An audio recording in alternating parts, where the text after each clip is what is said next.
जुलाई की राष्ट्रव्यापी आम हड़ताल के लिए संयुक्त ट्रेड यूनियनों की व्यापक तैयारियां, संघर्ष का ऐलान।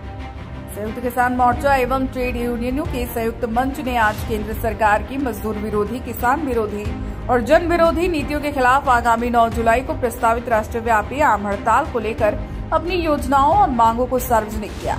सीपीआई कार्यालय में आयोजित एक प्रेस कॉन्फ्रेंस में बताया गया कि केंद्र सरकार मजदूर विरोधी 4 श्रम संहिताओं, लेबर कोड्स को लागू करने की कोशिशों में लगातार तेजी ला रही है।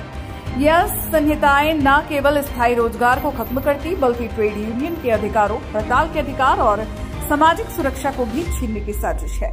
बताया गया कि हड़ताल को 17 सूत्री मांगों के साथ आयोजित किया जा रहा है, जिसमें 4 श्रम संहिताओं को तत्काल रद्द करने, सभी मजदूरों के खिलाफ 26,000 न्यूनतम वेतन और 9,000 न्यूनतम पेंशन सुनिश्चित करने, पुरानी पेंशन योजना की बहाली, महंगाई पर रोक और आवश्यक वस्तुओं से जीएसटी हटाने समेत अन्य मांगे शामिल हैं।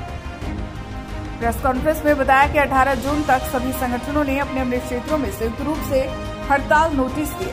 22 जून तक रांची, बोकारो, धनबाद समेत सभी जिलों सम्मेलन संपन्न कर संयुक्त क्रियान्वयन समितियों का गठन कर लिया गया। गैर संगठित और असंगठित क्षेत्र के मजदूरों को इस हड़ताल से जोड़ने के लिए विशेष अभियान चलाया जा रहा है। संयुक्त मंच ने स्पष्ट किया कि यह हड़ताल सिर्फ एक दिन का विरोध नहीं, बल्कि लंबे संघर्ष की शुरुआत है। मजदूर वर्ग अब पीछे नहीं हटेगा। संविधान, अधिकार और रोटी की लड़ाई निर्णायक मोड़ पर पहुंचेगी। प्रेस वार्ता में क्या कुछ कहा गया, सुनाते हैं आपको।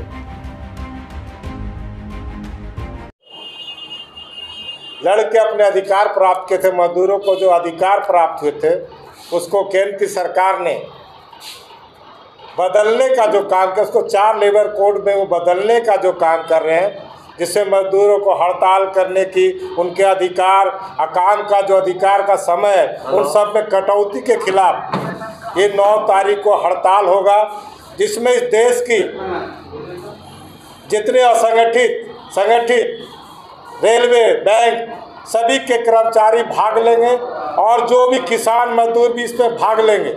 और ये हड़ताल केंद्र सरकार की जन विरोधी नीतियों के खिलाफ इस देश में एक पुख्ता, मजबूत आंदोलन खड़े करेगा कि केंद्र सरकार जो मजदूर विरोधी, किसान विरोधी है, उसके खिलाफ ये उलगुलान भी है और एक तरह से कहते चेतावनी भी है केंद्र सरकार को कि अगर लेबर कानून में अगर आपने बदलाव करने का प्रयास किया तो हम आपको चैन से नहीं रहने देंगे।